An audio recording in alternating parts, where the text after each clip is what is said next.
Don't worry, just click there. Yeah. It'll take a few minutes. We want to go up $14 million over last year. All right, we're going to start. All right, a meeting of the Planning and Economic Development Committee was held Tuesday, March 17th, 2026 at 7:35 p.m. in the Aldermanic Chamber and duly noticed in 2 places, including the city's website, in accordance with the requirements of RSA 91-A 2. Can the clerk call the roll, please? Alderman Tebow. I'm here. Alderman Clemens. I am here. I'm participating remotely because I have an ill family member. I'm in the room by myself, and I can hear everybody. Alderman Morgan is here. Alderman Clee. Here. Alderman Sullivan. Here. Also in attendance is Alderwoman Smith, and Alderman Johnson. But you can, Alderman Smith will be leaving, so. Oh, Okay. Noted. Also in attendance is Director Cummings, Director Sullivan, Sam Durfee, Planning Manager, and Liz Hannum, Economic Development Director. thank you. Do we have any public comment? I'm seeing none. So Alyssa O'Mara informed me today that she couldn't make the meeting. She had another engagement that she had to make, so we're going to reschedule her for the next one in April. I was going to actually, if it's okay with everyone on the committee, is to go to the presentation that Mr. Durfee has last. Director Sullivan has, some, St. Patrick's Day festivities going on later. I'm kidding. So why don't we go around that. Do we have any communications? Petitions? None? Unfinished business? None. All right, new business resolutions. R26-014, which is approving a project plan amendment number 1 to the School Street Tax Increment Finance District Development Program and Financing Plan for the West Pearl Street Streetscaping Project. Do I have a motion? That's you. Second page, yeah. By me? Yep. Oh, okay. A motion to recommend Final passage. final passage for R-26-014. Perfect. We didn't have any legislation the first time we did this, so we're still getting used to it, both of us. All right. Questions? Do we? Yeah, it's going to be by roll call, right? Correct. Do we need another presentation? I mean, they presented already, so I think we're good to just open it up to discussion.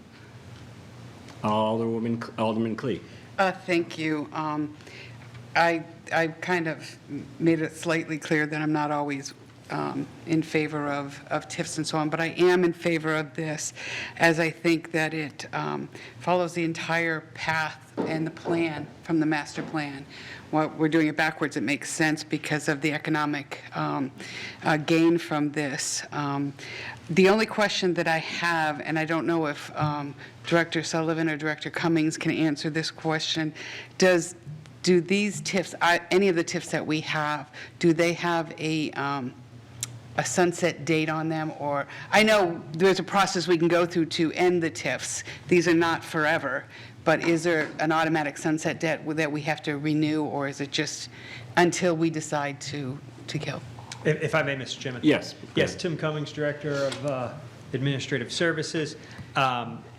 To answer your question, through RSA 162K, they are sunsetted after 40 years. Okay. And that's how they are both currently conceived.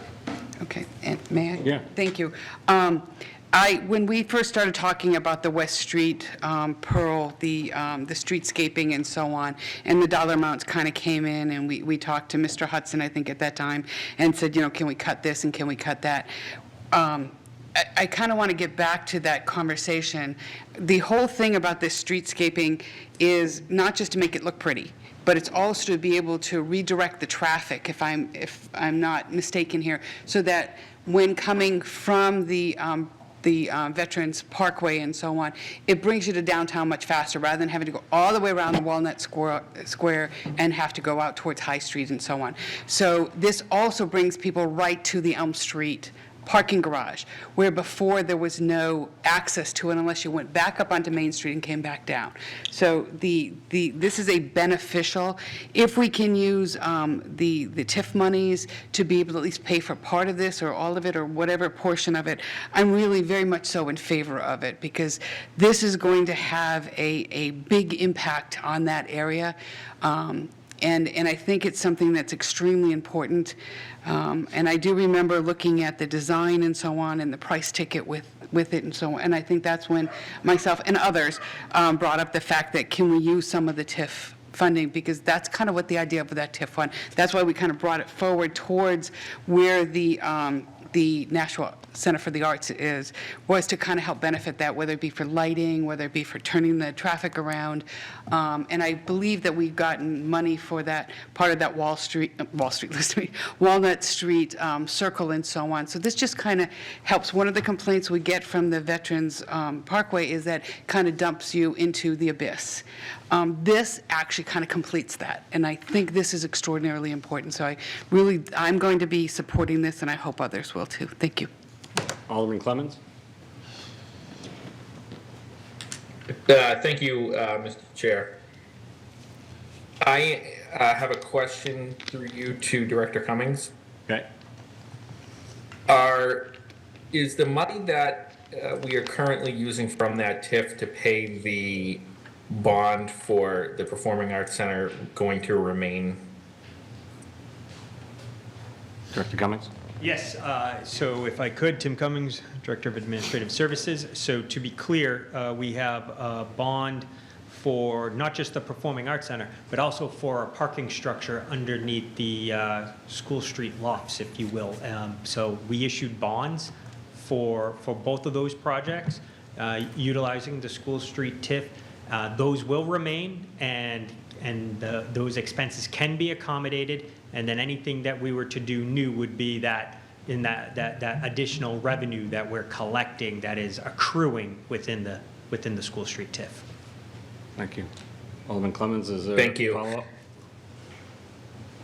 No, that was my only question. The only other thing I did want to mention, though, was something that the previous speaker had said, and I just want to make it clear that Mr. Hudson had said to us that regardless of if we put more money into the West Pearl Street project, we do have enough money to do the redirect of the traffic. So we can still do that regardless of if this goes forward or not. I think where this is going to be beneficial is the sidewalks in particular, because I can tell you from my own firsthand experience, somebody with a wheelchair does have a hard time navigating those those sidewalks there. They do need to be redone, and so I think this will be a good way to do that in a way that hopefully doesn't affect other taxpayers as much as it could have. Thank you. Alderman Sullivan? Thank you. Our balance is $700,000 in the TIF, and the only expenses inside of the TIF are the bonds, principal and interest on the parking structure and the PAC. Is that correct? So I just want to be clear that this resolution states that we are approving a project plan amendment number 1, and that project plan amendment number 1 is to add in the West Pearl Street streetscaping project. If I say yes to this, that's what I'm saying yes to? Director Cummings? That's correct. All this legislation does is it makes it eligible to potentially receive benefit of the School Street funds. There would have to be a separate piece of legislation that comes before you to actually gain access to that. Yep, follow up. Thank you. Is that because some of the area inside that West Pearl Street, that's a tough word to say, streetscaping project would be outside of the TIF? If I may, Mr. Yep, Chairman? No, the way we have set up all of our TIFs here in the city of Nashua, and I'll say also for the record that it is not uncommon for this to be set up this way in other municipalities as well, is once you adopt the project plan, it is written, and that project plan is a governance document, and it's written in a way that allows you to amend it from time to time as it goes on. So if you have a project that comes about, and it wasn't necessarily there when you initially thought of the TIF as a tool, you have a mechanism available to you to potentially access the TIF funds. And so the way the document is structured is from time to time, you can amend that document for project-specific type items, and that's what you're doing here now. When we originally adopted the School Street TIF, it was done in the back of our minds that it was going to help with some of the payment for the Performing Arts Center and also for the structured parking. Yes, it was always kind of understood that we could do other public infrastructure projects or improvements, and those were kind of broadly enumerated in the project document as goals and objectives. But it was very clear that if we had another priority project that we would want done, you'd have to come back with a project amendment. And that's what this is right now. Thank you. Any other questions or comments or? All right, let's call for a vote, please. Okay. Alderman Tebow. Yes. Alderman Clemmons. Yes. Alderman Morgan, yes. Alderman Clee. Yes. Alderman Sullivan. Yes? That motion carries. Okay, 5-0, thank you. This resolution will be on the April 14th Board of Aldermen agenda. All right, the next order of business, new business ordinances. 0-26-003, expanding the tax increment financing development district under RSA 162-K and NRO 295-11, established by 0-03-171, and replacing the tax increment financing development program and financing plan adopted by O-18006. And do I have a motion, please? Motion by Alderman Morgan to pass. Final passage. For now passage. Great. Thank you. Questions?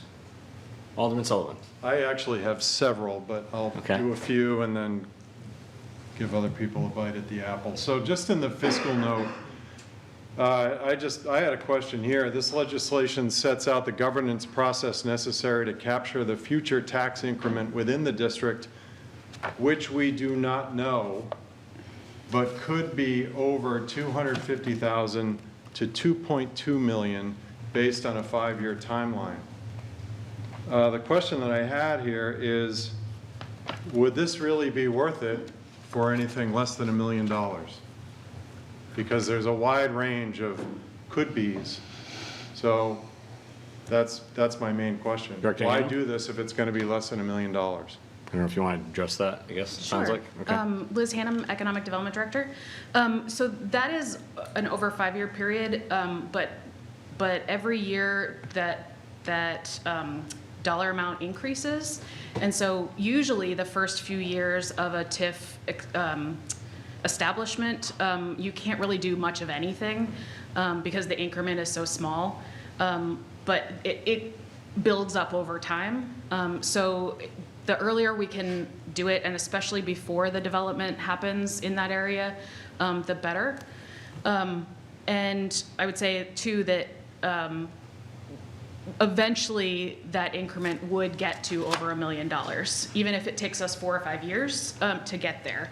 So it will just depend on what development happens and in what time frame. So it is definitely worth it at any point. It just changes the timing and the projects that we could potentially do in that area, if that makes sense. Follow, Alderman Sullivan? I'll have to listen back to that. My other big question is, why now? This area is mostly private property, and the Nimco and Bagshaw properties are already on track to be completed. A TIF is meant, when I read it, a TIF is meant to stimulate development. This development is already happening. So why are we putting this into place now if these projects are already in motion? Did you want to answer that?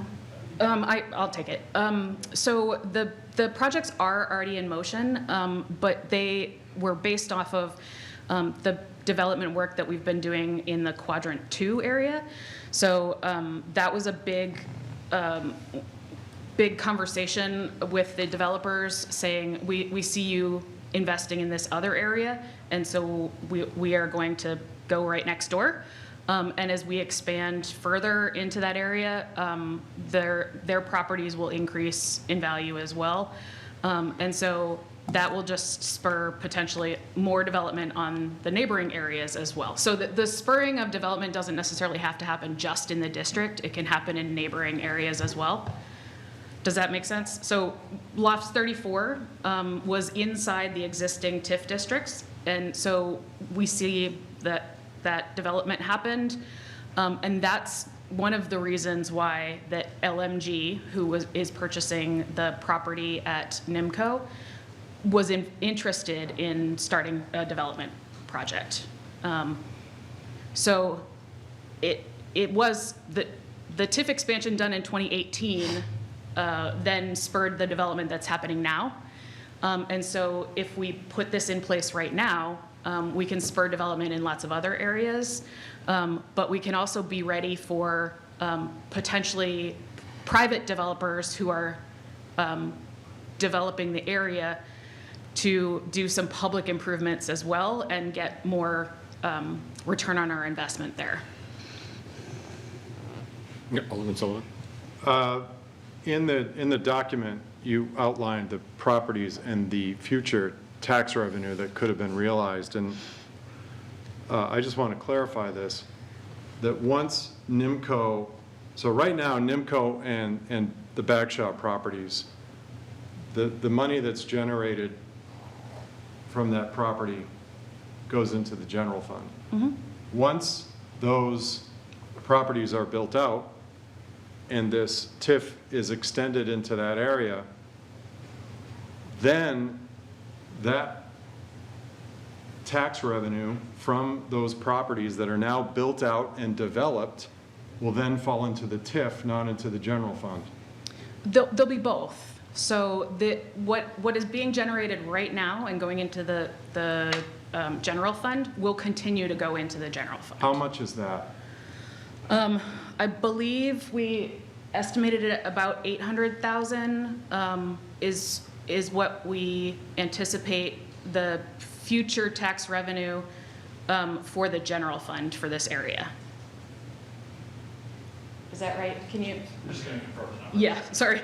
I'm working off of memory at the moment, but once the developments happen, the 4 developments that we were talking about, the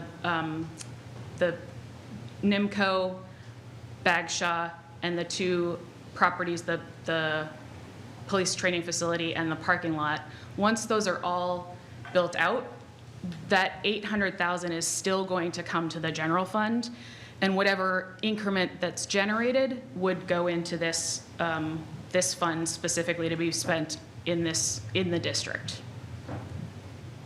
So that's the 1/3 and 2/3. So generally, that's a good rule, and that's kind of what we saw from the assessing department was 800,000 would continue to go into the general fund once everything is built, and about 1.5 is what they are estimating would go into the general fund probably in 5 to 6 years when all the development is done. So 2/3 of the tax revenue from that area would end up in the increment, and 1/3 would be in the general fund. Yeah. Okay. Yeah, I would just like to get confirmation on that. Yeah. Just a follow-up comment. We did put We did put the spreadsheet that assessing gave us in the document for the legislation. Well, I understand that, and to that point, that I'm looking at it now, I don't have my magnifying glass in front of me, but Sorry. the area that you're talking about, when I see it in the column, which just basically right now, if I look at, I'm just looking at the Bagshaw land right now, and it says 1 point, I'll say 600,000. It's not highlighted, so my question is, why isn't it highlighted? And then over TIF applied, everything that you have in the TIF applied column is in parentheses. What does that mean? You mind if? Thank you. Yeah. Thank you. Yeah, is there a way to zoom it a little bit? I'm Yes. sure there is. Down. Oh, down here. Yeah, at the bottom there. Yep, there you go. Yeah, How's that? good. Yes. Do more. Oh, I got that right. Pretty good. So, the current assessed value is that middle property there, the 24,900, 1.5. And then, so that is what would go into the base value. Yeah. And the base value is what would continue to go into the general fund.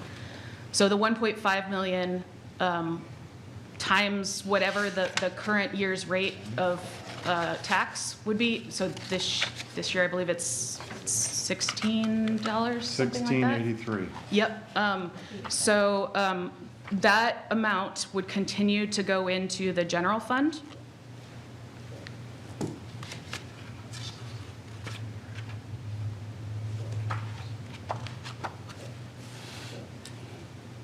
So if I look at that and this is the value of the property.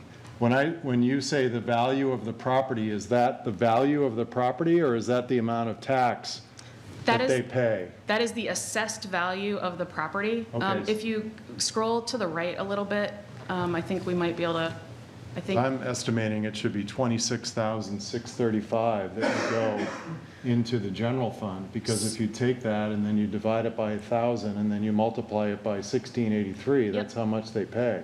yes. And so right now, they're not currently in the TIF district, so that's why it's not showing up as a value. Okay, so I'm sorry to just be Oh, go ahead. monopolizing this. That's fine. But, so, if I take this assessed value at 1.5 with nothing on it, Mm-hmm. it's ripped down to the ground. Yep. Once they build on it, what are you projecting the value to be? So can you scroll up a little bit? So the Bagshaw development, we are estimating future revenue at 673,000. So that's revenue. Once it's built up, yep. That is revenue. No, yes, tax revenue. So the assessed value would be 84 times, 84, so that's 16% of what it would be assessed at. Okay, so I just want to clarify that the way that I understand it, the way that I understand TIFs, is the 26,635 that they're paying right now into the general fund for their property tax, that will always be there. Correct.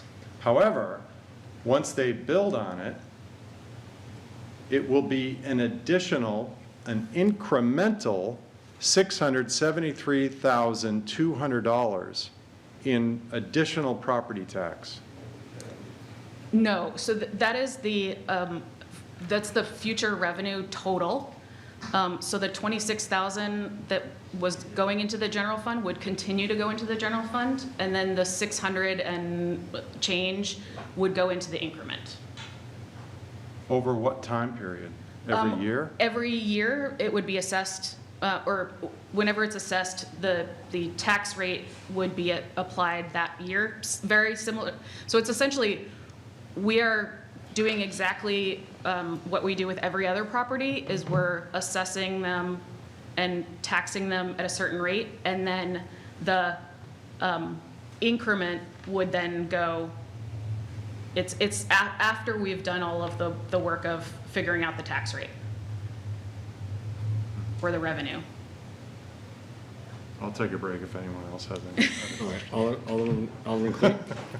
Thank you. There might be some Oh. easier ways. Okay. No, not easier. Director Again, Tim Cummings. Cummings, Director of Administrative Services. I think what should happen, right, is let's raise this up a little bit to like maybe a 50,000-foot level, because I think we might be getting caught up in the weeds a little bit, because this is all projection and it's predicated off of the private sector. One of the things I want to note is we believe it's going to be housing. Not necessarily could be the case. It could be other type of development as well. So we believe that it's going to be projected to be housing. I think that's a pretty fair assessment to say. But what you need to kind of look at, rough numbers, is think about the amount of units and the amount of units that you're going to build, and then we figure out what approximate per unit value is. We assess that. I don't know what we used. I would have to double check it, but I'm going to say we're probably in the 150,000 range, something like that. So take 150,000, multiply it by the unit. That's going to give you your total revenue. That would be when complete and stabilized, a few years after you do construction.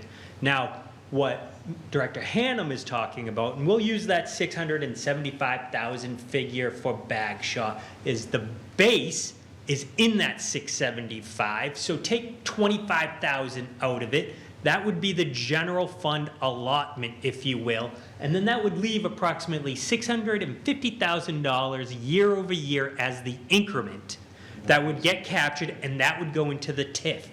Okay? I just kind of wanted to clarify that. I think that is just a very good summary of how each of this would work. But we're really working on projections here. So we need to keep that in mind. Thank you. Alderman Clee? Thank you. A couple of questions here and some comments. If we expand this TIF into this other quadrant, as we've talked about, that was on the master plan, that we've basically talked about since the beginning,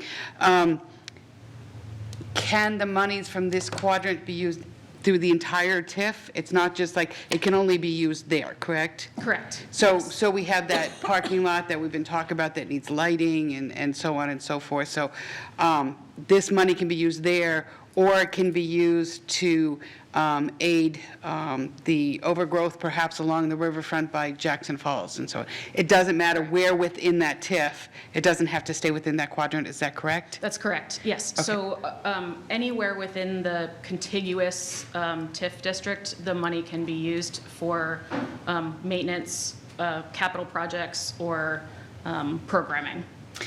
May I continue? Yep. But it cannot be used in the School Street TIF, correct? Correct. It has to stay within that one single TIF. Correct. Good. Yep, so it can only be used in those parcels that I showed with the expansion, the green and the Yeah. blue pieces. Yeah. It can only be used within that. Other TIF districts can only be used within their TIF district. There can't be any intermingling. Right. Okay, thank you. And so my other kind of comments, and please, anybody correct me if I'm wrong here. The reason we do this prior to anything being built is so we can capture the bulk of the land appreciation or the value to go into the TIF to, as was pointed out, why would we want to do it for $250,000? It's going to take multiple years to get this developed, to get it filled, whether it be housing, hotel, or industry. It will take years to get to that. So that's kind of why we do that 250 to such and such. Am I correct on that? Yes. For example, we put this existing TIF in place in 2003, and we didn't do a project with it until 2008. And then we did the expansion in 2018, and we didn't start the construction on the current TIF district until 2024. So it has to build up year over year, and we hope that it spurs development so that we see an increase in that increment in order to do projects, which is why we're talking about phasing the milliard potential public improvements. Yeah, just kind of clarification of something you just said. You said we put the TIF in 2003, but we didn't do anything until whatever date range that you gave. But those other buildings, perhaps Loft 34 or Jacksonville, they were already being built by 2003, correct? It's not like, you're just saying we didn't use any of the TIF monies because they had to build up. That's what you Right. meant? Okay, Yes. good. Yes, so I just I want to think- make sure that that's understood, too. The original TIF was put in place right before Jackson Falls condo was built, so that it could capture that increment from essentially zero, because there was nothing there, Right. to what we're collecting now. But that helped us do that 2008, the Kathy Hirsch Walk area between Peddlers and Margaritas. So, but it was 5 years before we could even do one project. So it built up pretty slowly. Okay, thank you, and I think I have one more. Okay, Alderman Cleese? Yeah, and I think Director Cummings explained this quite well, but for those that are listening, I also want people to understand, it's, as I kind of made a comment before, it's that appreciated value from when we put the TIF in to when it's fully developed and so on, and that's how the tax kind of goes in. The question that I have, when you were talking about that 26,000, and so our assumption is we'd like to think our values are going to continue going up, but we know at some point that might not happen. So if we were to put this in, and it currently has a $26,000 value for that one particular piece there, if it's reassessed and for some reason value comes down, does that 26,000 always stay? So that, regardless of what the value of the property goes, that will always stay, always hit the tax point, so that never goes down, correct? Okay, I just wanted to clarify that. Thank you very much. Thank you. Mr. Chair. Alderman Clemmons? Thank you, Mr. Chair. Yeah, I like to think of TIFs like the following. It makes it kind of simple. TIFs are essentially a tax value freeze. So if you're collecting, $20,000 from a property in 2026, and you put the TIF in, you can anticipate that you're going to collect that $26,000 or $25,000 into the general fund for as long as the TIF is open. Anytime taxes go up, that's the increment. So that difference will then go into the TIF fund. And that's where that goes. So that's kind of like a simple way to look at it. And as far as I'm concerned, there's a couple of different reasons as to why you would want to do a TIF. One of them, of course, is to spur development, but the other is to finance projects that you might not do otherwise. You could look at it as it's 6 to 1, half dozen the other, as far as, do you want to just have those funds go to the general fund? And you could continue to do the projects as you were. That's certainly one way to do it, or you do the TIF, and then it has to be spent in that particular area. I think that TIFs are good in certain places, in particular when there is not a lot of development currently existing. So this would be the perfect example of when to do a TIF. And I say that because what you don't want to do is take something that exists, or something that is producing a lot of tax revenue for the city, and then put that into a TIF, and then the TIF really, that piece of property doesn't appreciate at all, or it only appreciates to the extent of the property tax increases every year. What you want to do is try to capitalize on an area that is being developed, where the speed of the development and the speed of the real estate, as far as its valuation increasing, that's what you want, where you want to do a TIF. And so this is the perfect example of where to do one, in my opinion, because right now, the properties that are there really don't hold much value.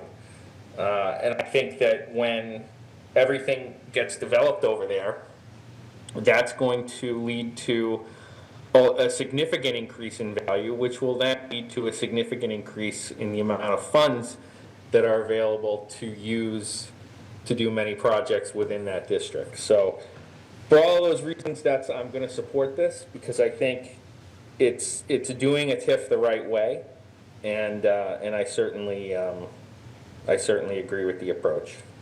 Thank you.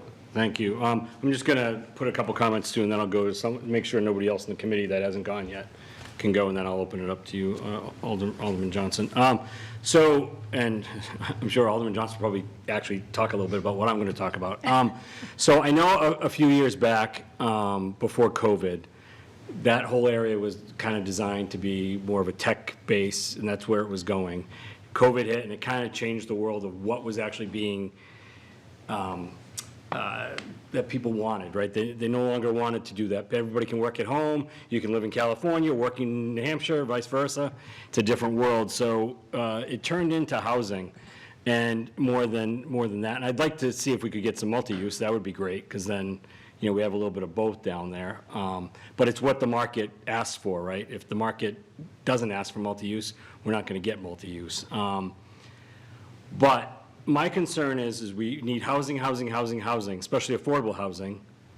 But every time we build something lately, for the most part, it's mostly not affordable, right? It's a little bit affordable, but we're not housing Nashwins, is what I'm saying. People are coming here from other places and taking up the apartments that are $2,000 a month, right?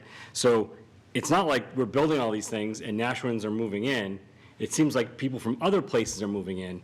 So all we're doing is increasing our population, and Nashwins that need housing may still not be getting it. And people who are older aren't moving out of their houses pretty much until they're ready to go. And so it's not opening up houses until someone of that age goes. So I always get a little worried that I like development, I want housing, and I know we have the the Housing Trust Fund, and I know we have the 60% or whatever it is, but it just seems like we never have enough of housing for the people that we really want to take this housing. And I'm sure, you build these things, I'm sure there'll be some Nashwins in there. Yeah. But for the most part, it's people coming, because I know any house gets up on the market in my road, no one from Nashville is taking one of those houses. It's coming from outside the area, mostly from Massachusetts, probably because it's more expensive down there. So I'm always concerned about that. But I think, the TIF is good. I think the TIF generally is good. In that public hearing, somebody had said, it's going to increase your taxes. Can we make sure, and I know TIFs are hard for people to understand if they haven't dealt with it. Someone that's never heard of a TIF before, trying to explain it to someone isn't always easy. But when we say taxes will go up, that's for the buildings or the houses or the apartments in the TIF area. It's not like somebody in Wayne Ward 1's taxes are going to go up necessarily, correct? Or is that based on assessing? Can I tackle the first one? Just because I wrote a couple of them down. And Director Sullivan. So I want to comment on the housing piece and the original vision of this area being mixed use. And by the way, this area is not unique. The Mohawk Tannery was pictured as a job site at some point in time. I think even Director Cummings worked on that when that was the vision. That wasn't long ago, and certainly the community needs have changed. And I think to some extent in our circles, we talk about housing being the biggest economic development challenge for cities like Nashua. But that aside, the Mill Yard is in our vision is still a mixed-use destination. If you were to look at the parcel map that we put up before you this evening, there are property owners on that map that have no interest in doing housing. The Mill Yard Tech Park being a great example of that. We have an open conversation with the Spilios family. They love what we're working on over here, but they themselves are not interested in developing housing at this time. They think having a job center is important. And we love that, because it may not be possible to accomplish mixed use on every single property, but if you're able to accomplish mixed use and the access to jobs across a larger area, you're still doing the same thing, and I think you're meeting a community need and a community goal. So I think the idea of mixed use is not dead. It's just maybe a little bit different than what was originally contemplated. And I think that there can still be an honoring of the industrial character of this area while changing the uses that are taking place within the buildings that are out there. So I think that's one thing I just want to comment on. The other piece is, this is a failing maybe on my part a little bit. Most of the housing that we've seen for multifamily in recent years, not most, but at least 50% of it has actually been affordable housing. So I think we don't do a great job about showcasing that enough, but we've actually had really great income mix in recent years, whether it's redevelopment of Monahan Manor, the Crown Street property. Yes, we've seen market rate projects as well, like the High Street Flats and others, but when you really look at the last 5-year period, we've actually seen a really even mix of affordable housing and market rate housing. So I think we should take a second to appreciate that. That said, I think there's certainly, and the aldermen have explicitly stated this in the resolution to BIDA as an example, and you actually have an affordable housing requirement on the NIMCO property. This will be a mix of housing affordability as well in this area. It's going to range, in fact, all the way from market rate down to that one unit that you asked to be ultra affordable on the BIDA parcels. And so I think this will be an example of mixed income. I know Director Cummings wants to comment on the taxation piece, but before he does, I just want to add one comment. I'm happy to provide detail on the basis of the projections for what's in this document, and I think Alderman Sullivan was asking about this. Where do we get these numbers that are in here as far as future projections?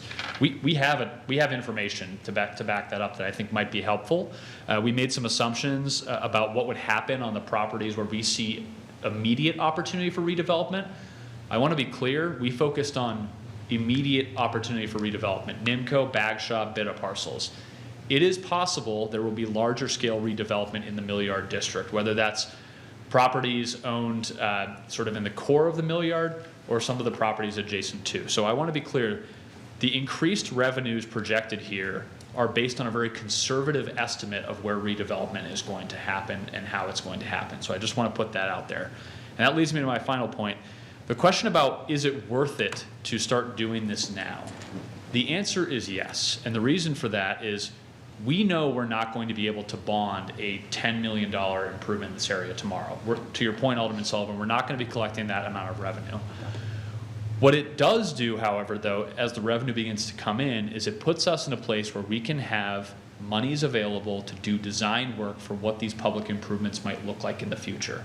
It allows us to have capital put aside to prepare ourselves to be successful in executing a vision for the Mill Yard public improvements. So again, we may not be able to build anything in that first year, and we can really do, but we can then do one of two things. We can let the money accumulate and then build something at a later time, or we can use that money to do design work and actually start to create the true hard and fast plan for what those improvements might look like in the future. So I certainly agree that the initial revenue collected as part of the TIF, because it will be an incremental process, won't be enough to do substantial reconstruction projects, but it will put us in a position to be more successful long term, and it will also put us in a better position when negotiating with private developers, as Director Hannum said. As they're asking us, what do you want to see in this area, we can actually have design plans ready, or certainly concept level design, ready to show them and say, this is what the public wants to see, and have that prepared for those conversations.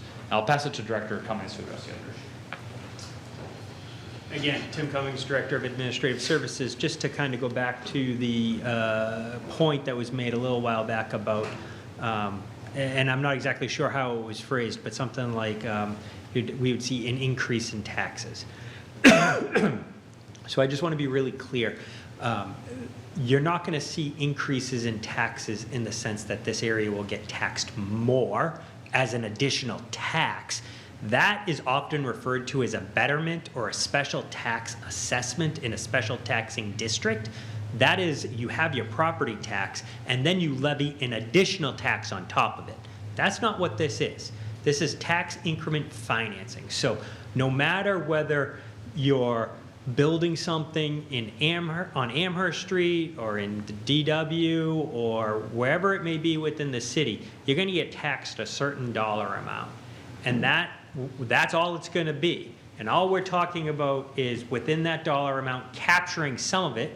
That's what we refer to as the increment, and we're setting it aside for prioritized projects that this body would be approving. So I just want to be really clear on that. And yes, you will see appreciation within the district. Of course, that's what we hope for. We want values to go up in this city. That is positive economic growth. And that is good market-driven decisions. And of course, investment begets investment. And when you start to see investment happening in certain corners and certain nooks and crannies, it starts to spill out. And that is the whole reason why you do something like this. And so I just want to kind of be very clear that we are not going to be adding additional taxes onto the property owners. We're just saying the taxes that they would be paying, we're going to be looking to use those monies in a certain way. Thank you. Yeah, thank you, Director Cummings. I think the way it was phrased was that, well, people who are around the places that the, appreciation's coming up, well, obviously their taxes could go up because their buildings are going to be worth more. My thing was like, well, the person that owns a house somewhere deep into Ward 1 isn't going to feel that appreciation from the district that those are in. It might have normal assessing appreciations, but it's not going to be impacted by those direct things happening in the TIF district. And I wanted to make sure that, someone that's not living in this area is not like, oh my God, my taxes are going up because of that. And that's not necessarily true. They're only going to go up if you live in that area and the property seems to go up with the new property that's there. Okay. Is that? Yeah, I'll just add too that just adding this to the TIF district does nothing at all. It's Right. the development that would be what changes anything in the future.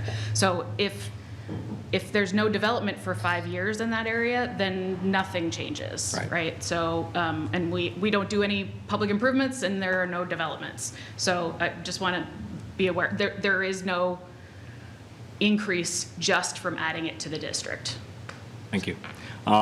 So everyone has spoken at least once. Can I let Alderman Johnson jump in and then I can go around again? Thank you Alderman very much, Johnson? Alderman. I wasn't going to bring that up, but you brought it up for me, so I guess great minds think alike. I just want to clarify with the TIF and if in fact the market crashes. Okay, so if we have a market crash and people don't want, and the market totally flips because cyclical, it does happen, the balloon pops. Right now we're more in a renting market because, like Alderman Tebow said, people aren't selling their homes. People my age, where are we going to go? And so we're not going anywhere. So what happens if the bubble breaks and now we have less renters and more apartments for rent? Is that going to affect, taking a small, a third of the money automatically goes into that TIF fund, right? And then a third of it goes into the general fund, and then 2/3 goes into the TIF. What happens if the bubble breaks? How is that going to work? Is the TIF money still going to go even if revenue is declining on the property owners? Because of course they're going to want an abatement all of a sudden, probably. So if the property value goes down, then that means that the increment goes down as well. So the base still stays the same to go into the general fund, but if, say, we were collecting $500,000 in increment, and the next year they only pay $400,000, that's what would go into the TIF district. It wouldn't. It would stay exactly the same. So even if the property values went down, it would just mean less in the increment. Can I follow up on that? Yeah, go ahead. Okay, I got that. I understand that. Yeah. But if we have a down market, can happen. We have property owners, homeowners that say at one point they can't afford to pay their taxes. What happens if they cannot afford to pay the taxes, the part that's going into the general fund and the other part that's going into the TIF? What happens if the market just totally crashes and they can't afford to pay? What happens to this whole program that we were collecting money on? So I believe what would happen is the general fund gets paid first. Yep. So that would always happen. And then the money that went into the TIF would just be less. And if it was nothing, then it would be nothing. The only thing that we would struggle with is if it was nothing, how do we pay a new bond or something? But we do a lot of work to project these things to make sure that we're understanding. But similar to any other general bond, if the whole market crashes, it would affect the whole city the same way as this district. Okay, one more. Yep, good. Okay, so it would affect just, and let's forget about the TIF right now. Let's just look at the property tax. So if that money can't go into the general fund, it just doesn't go into the general fund, just like if a homeowner couldn't do it. Am I correct? I mean, What's the exact question? okay, we've got the TIF. Yep. We've got the part that's going into the general fund. Yep. And the TIF. We're gonna push the TIF aside because if there's no money going in there, there's just no money going in there. But if they can't pay their obligation on their property tax, what happens then to that property that's under a TIF? Would the city like lien it? There you go. Okay, that's the answer. That's So I all just want to make wanted sure, so if I may, Tim Cummings, Director of Administrative Services, it'll follow the tax deeding process. It will eventually end up in the hands of the city, and we will put it back out, and so it starts becoming a useful, product that the city can gain, some sort of benefit from. The city has been doing that as of recently, as you know, where we have been trying to put properties back on the tax rolls. And so it would follow that type of process. Thank you. Great, thank you. We got Thank you. Alderman Clea and then Alderman Sullivan. Thank you, Mr. Chairman. I want to clarify that within the TIF, it's not all market rate. Cotton Mill is not market rate. Cotton Mill, some of those are subsidized. Most of those are subsidized. All of them are subsidized. They're HUD funded in many of those. Clock Tower, quite similar to that. These are very big buildings within this market and so on. I also want to make a comment, and I could be wrong in this, but in the state of New Hampshire, we're not allowed to have different tax rates for different properties. When I was up there, they tried to do that. They tried to put a different tax for businesses versus residential, and that got voted down multiple times. So the tax rate is the tax rate. So when Nashua comes up with a 16-point-X tax rate, it goes for businesses, whatever the assessed value of that business is. We can assess properties differently, but we cannot tax them differently. So that needs to be really clear to everybody. There's also no special circumstances for anything within the TIF.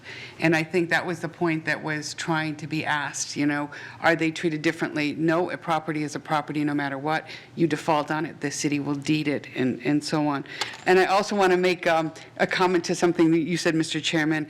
I can honestly say that people that have moved into my neighborhood, and we've had a lot of them, have all been from Nashua. So I... Got the right neighborhood, I guess. Yes, I truly have. Maybe I'm just further away from the Massachusetts border. Moving up in the that's world, what I it's- guess. I don't know. I don't know if it's moving up, because I don't think my neighborhood is any different than most of the ones from like Ward 1 or anything else like that. So This is historic. I don't live in the historic area. I live by Henry Burke. Oh, yeah. So the truth is that some people in Nashua are downsizing and moving into places, and some are upsizing. I hope so. My next door neighbor, the one that moved in a number of years ago, they moved in from Nashua. And many of the others that did. So I don't want to say, I keep hearing it on social media, people aren't going from Nashua to Nashua.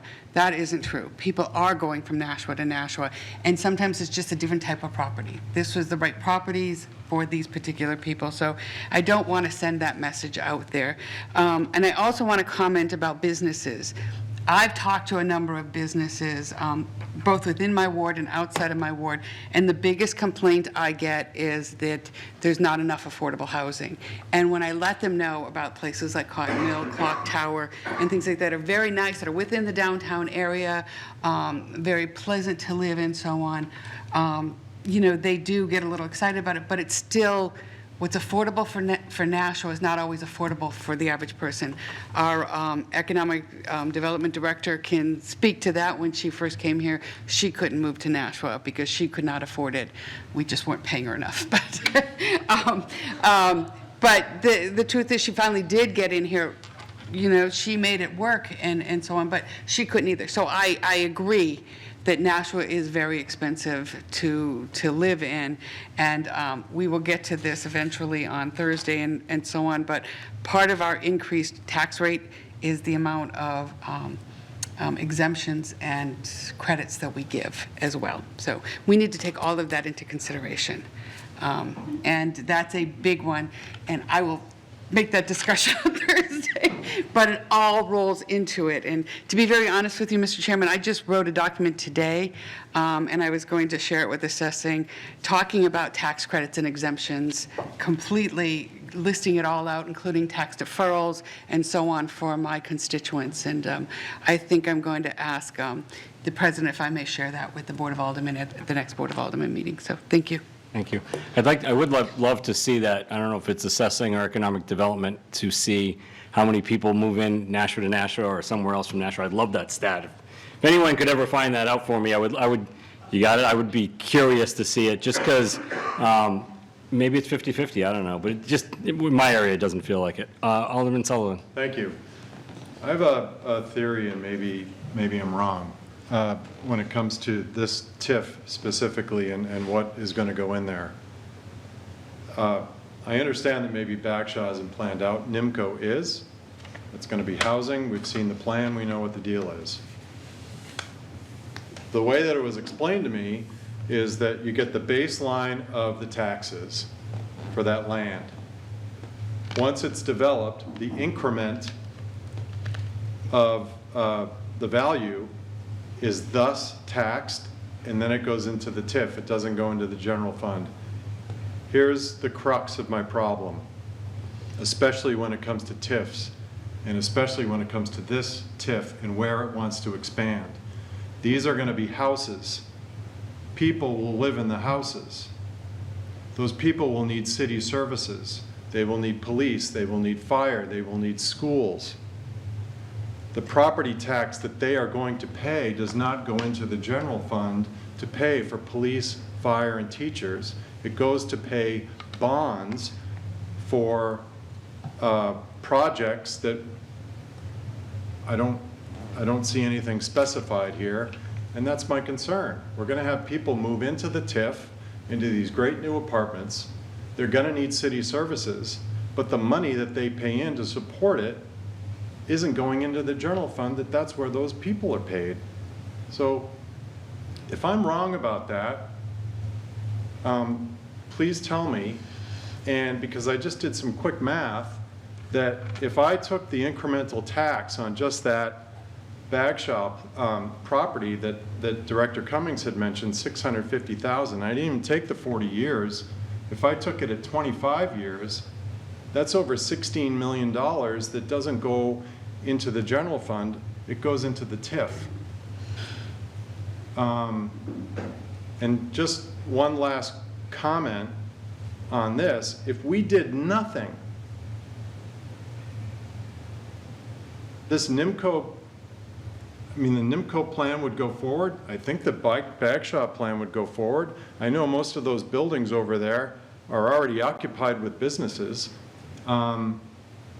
I did go into the rabbit hole a little bit about the page 28, number 6. If there's a property inside the TIF and we make an offer and that offer isn't accepted, then the city reserves the right to do other things. So if we go to Mr. Spilios at the Milliard Technology Park and say we want to buy it from you, and Mr. Spilios says, no thanks, not for sale, then what happens? So these are all questions and little intricacies inside of the TIF that I dug into that caused me concern. Anyone want to handle, Director Hannum? Sure. So the portion about the city services increasing, so we do still see, even when the development happens, 30%-ish will still go into the general fund. So that about 30% of the tax value would still go into the general fund, but yes, the other 2/3 would be put towards public amenities usually. So city amenities that everyone in the community can participate in, like the dog park, like the Riverwalk, like the 2 new parks. So they are public amenities for the entire community.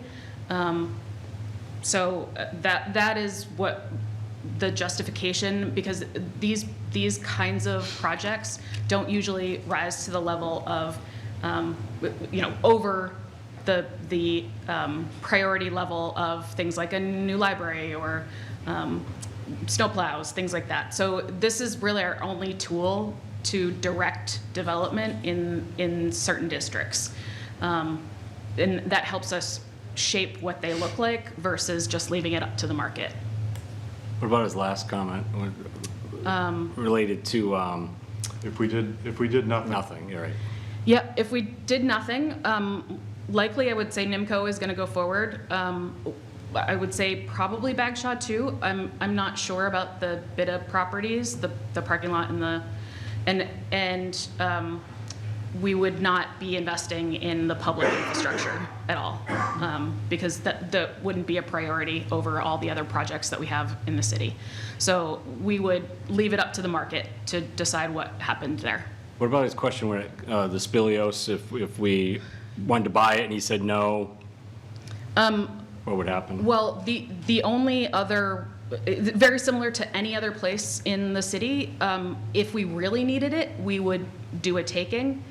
But if we don't want to do that, and especially if it's not going to be wanted, it's going to be really hard to make that work. So we would not probably want to do future projects there.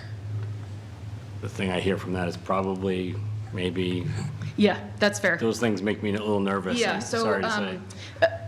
I would say. I'm for the TIF, but that makes me a little nervous. So I think that if the Spilios has said no to us trying to purchase a property, we would likely spend money elsewhere and let that property sit for a while and then approach them again in 5 years and see if the answer is different. We would not want to spend money in a property that is fighting us the whole time. We did do that during the Broad Street Parkway development, and it was a long, drawn-out process, so we don't want to do that ever again if we don't have to, right? It's kind of like that with the bridge over at, yeah. Yeah, yep. I'm going to go to Alderman Clemmons, then Alderman Morgan, then Alderman Clee. Oh, unless Alderman Sullivan is done. I'm Sorry. done. Okay. Did I say Alderman Clemmons? Alderman Clemmons. Thank you, Mr. Chairman. Yeah, so this is when I said earlier, the 6 to 1, half a dozen to the other dilemma. Because what it really comes down to is, do you want to do the development and the projects that are in this area or not?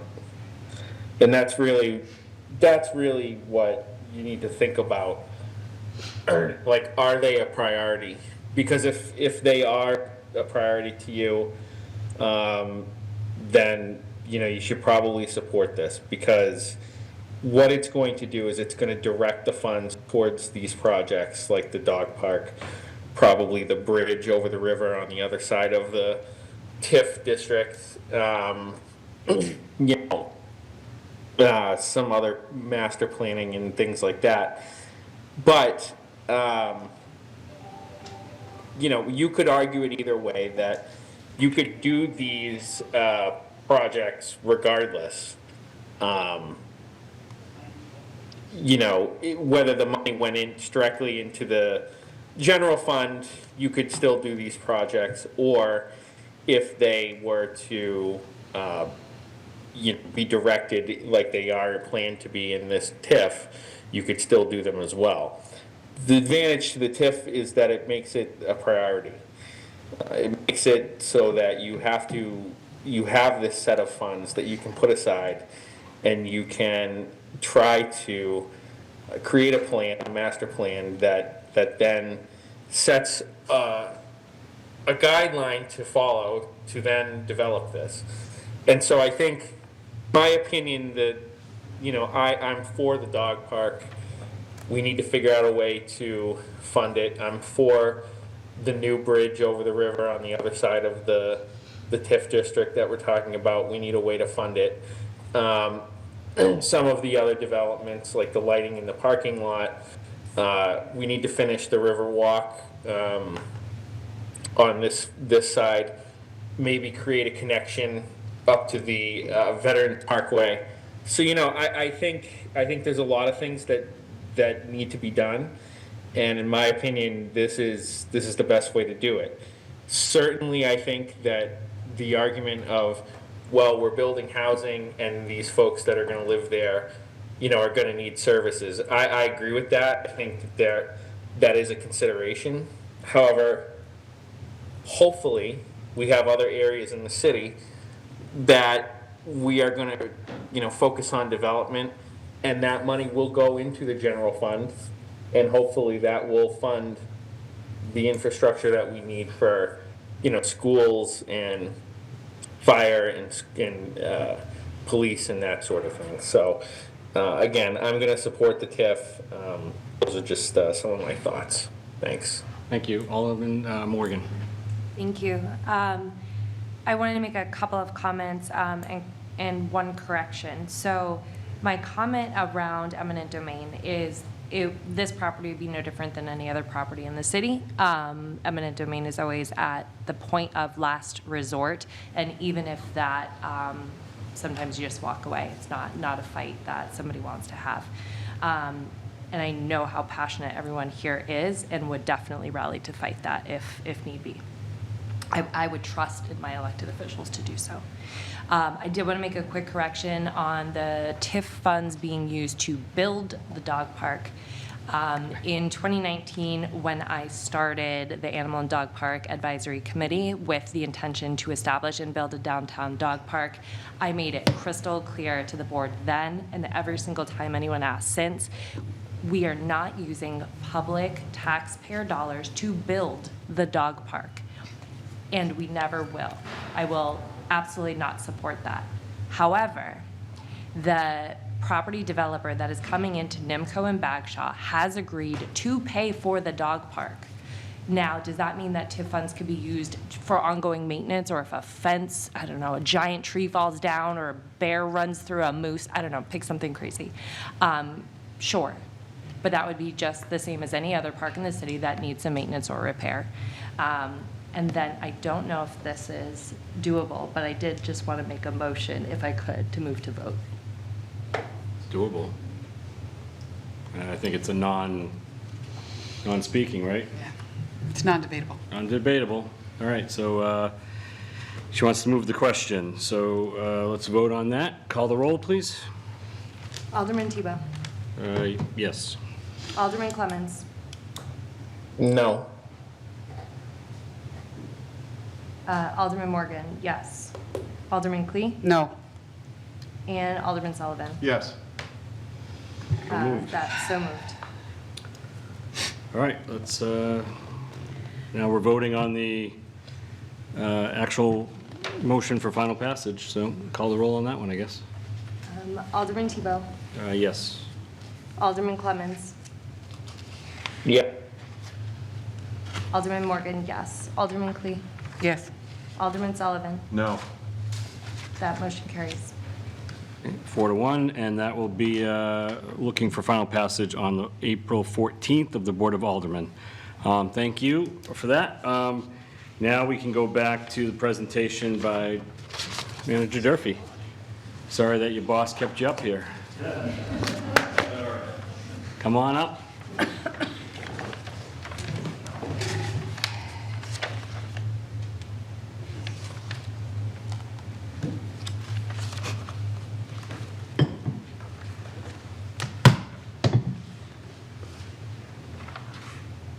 You got a presentation? All right.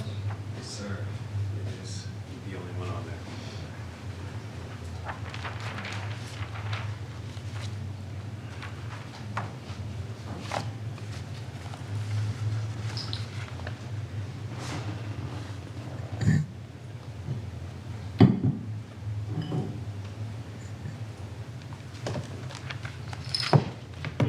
Or you need me to?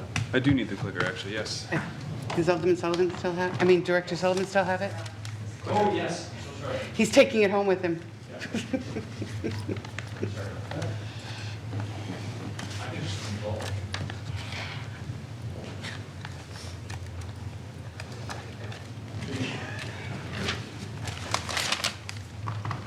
All right, well, thank you everyone for bearing with me and your patience this evening. There's some content to this presentation, understanding the late hour. This can kind of be a choose your own adventure. We can go as long as you have desire to go for. So when you feel like you'd like to call it, please do. If we get through it all, fantastic. And I'll try and be as brief and succinct with these policy points as I possibly can. So just to set the scene a little bit, obviously we've had quite a few of these. As I alluded to at our last session, we're at the point now where the code is fairly well developed, but we have a number of important decisions to make, kind of where we draw the lines, where we set the numbers, and how we basically kind of put the key parameters into the code as we move towards the adoption process. So there are a number of policy points that we kind of introduced at the last session. This session this evening, as well as I believe probably the April one and then any others that we so choose to have, would be dedicated primarily to fleshing these out, and I think introducing some or clarifying some other topics that are related to these policy points. So this is kind of higher level finishing work that we'd be going through. So the way that these slides are going to work, basically each one is going to be a policy point. I'll talk about what we currently do, and then I may or may not have a proposal for how we would approach it, but then it's just general discussion. None of this is going to be set in stone, but at least it provides me with some guidance to go back to our consultant and to do some code writing. So questions per slide, basically, if anybody has questions. Yes, each slide should be a discussion. Alderman Clemmons, you're going to have to yell out if you have a question. I don't see you on the screen. So we'll get started with our Articles 3 and 4. So right here, this is a question about the neighborhood residential district, currently like our RB right now, and whether or not we would want to include a multiplex or an apartment house. So this is really at the more dense and more intense use side of the spectrum. So setting the stage, multifamily right now is permitted by conditional use permit in the RB, and that density is at 7 units per acre. The average lot size in the RB is about 1/4 of an acre, so you're looking at probably an average of 2 units an acre if you're talking about you know, the single family and the duplex style households. We had done pretty significant analysis around density nonconformity, and there are vast density nonconformities at up to 15, 16, 20 units an acre. Is very common in this district. Simply a factor of very small lots with a duplex, with a triplex, with 4 units. When you have a 1/4 acre lot, that shoots that density up into the 16, 20 units an acre. There aren't 20 units on that lot. It's simply a factor of, again, that small parcel. So to contextualize, or really to visualize this, this is the multiplex district sheet. What's important about this particular building type is that this is a standalone building. It's not attached to any other buildings. That form is really observed in what we would call the mid-rise districts. If you think of Main Street, a lot of the buildings are attached to one another. They share a common wall. But there's clear architectural differences between. You can see what is one building, what is another building. This is a standalone building, just as detached single-family homes, detached duplexes, triplexes, but a multiplex is typically 4 to 6 units. And the geometry around the building widths, the floor plates, and the heights complement that. And then the other option is an apartment house, which is slightly less intense, simply because this is a 2.5-story building versus the multiplex, which is a true 3-story. And this has limited dimensions in terms of its length is limited. The multiplex is not, and an apartment house cannot have a flat roof. So that would be more of a form and a contextual sort of thing we'd want to observe. I did do a little survey myself, and I do not see examples of a multiplex in the RB right now. There are plenty of examples of apartment house. So the question to you all is, if an apartment house is something that we currently observe in the RB, Is that where we want to draw the line? Or do we want to bump it to the next level of intensity from a building type standpoint to allow multiplexes? Alderman Clee. Thank you. Just for myself and for others that are listening and so on, can you give an example of the RB within the city so that people can visualize the locations that you're speaking of? Certainly. The RB, much of Concord Street, much of the historic district is in RB, and then the surrounding areas, much of your ward is RB. Portions of Amherst Street, very close to Main Street as you go further out, there's some more RB in there. Yeah. Yep. So when some of these large homes that are on Concord Street that have been turned into apartment type of things, would those be considered apartment house, or would they be considered all multiplex? It wasn't built for multiple, it was built for the homes of the owners that lived there and have now since been turned into multi-units. It's likely that those would be considered a large house. That is a building type in the code. In an apartment house, it's more of there's various dimensional and architectural cues, if you will, that would indicate that it's not a large house, it's an apartment house. And it could be multiple entrances, there could be other things that then change. You could see a large house evolve into an apartment house, but generally from a floor plate and a dimensional standards, the houses along Concord Street would be considered large houses, not apartment houses. Even the, Despite how many units may or may not be okay, in them. thank you. You Yes. answered the question I was going to ask. Thank you.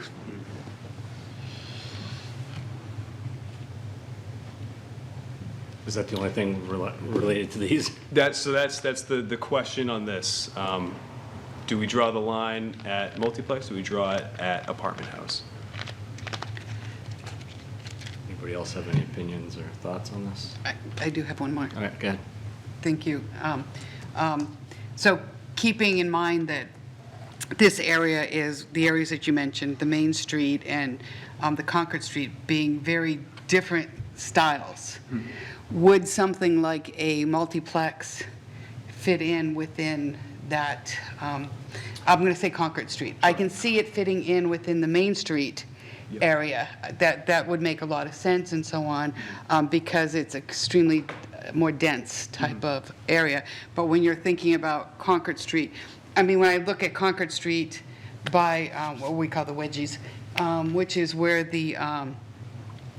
where the fireman's thing is, like I see more dense area there. But as you go up to Greeley, that's not quite the density. Again, these are those large houses that we speak of. So while I don't have necessarily a leaning towards either way, I'm just asking, would a multiplex fit within the flavor of that neighborhood? It would fit on the edges, closer towards the core. Okay. As I was saying, there are currently instances of an apartment house throughout RB. I did not see any of multiplex. So does this group want to encourage a more intense building typology that may not totally fit the form right now, or stick with something that we see every day? And I think that this could even then answer further questions that I may have when looking at the code of when do we push into that next level of intensity? And I think we do know that answer in areas where there's clearly been direction for growth. But in these more sensitive neighborhoods, this is why I'm asking the question, is when we push and when we hold back and meet character rather than saying, let's grow. Again, I know I'm probably very biased here, and I apologize if I'm coming off that way, because I'm trying not to. But when I think about the historic district and I think about things such as that area, I do have a little anxiety about a multiplex type of thing. I have no problem with it being in, more down towards, like the peddlers area, or, which again is still Ward 3, and in through that area. But I would have some concern with that. I'd also have some concern with it if it were to be able to go into like the French Hill area or something where there's just not enough space for parking and so on that goes with it. And knowing the new rules of one parking space per unit gives me lots of anxiety and so on. So I would prefer to see apartment houses if this is the areas that you're speaking of, because I think it would be more keeping in with the neighborhood. I think it would be. We do have some new homes coming up in the historic district, as I'm sure you're aware of, both on Manchester Street and on Concord Street. Again, when it comes to the historic district, you know, there's limited to what they can say, but they do say trying to keep in with the neighborhood. I don't think a multiplex would keep within the historic district neighborhood, but I can see an apartment house fitting within that area. And, you know, I leave it to my colleagues to speak, but being very, very familiar with this area, being on the Historic District Commission and so on, I would have a little bit of issue with multiplex in that area. Thank you. What does planning suggest? Based on, if the general idea is to keep with neighborhood character in these areas that are relatively built out, the apartment house is the natural choice. But I wanted to put it to this group to see what interest there would be in pushing further. This, in this being like multiplex is the next increment of intensity beyond apartment house. This exercise, Mr. Durfee, that we're going through, this is the first time I've seen all of this. It's hard for me to, because it seems to me like you're asking me for, like, yeah, I like it, or no, I don't. I need time to process it. I mean, so I understand that you're looking for feedback. It's not a vote either.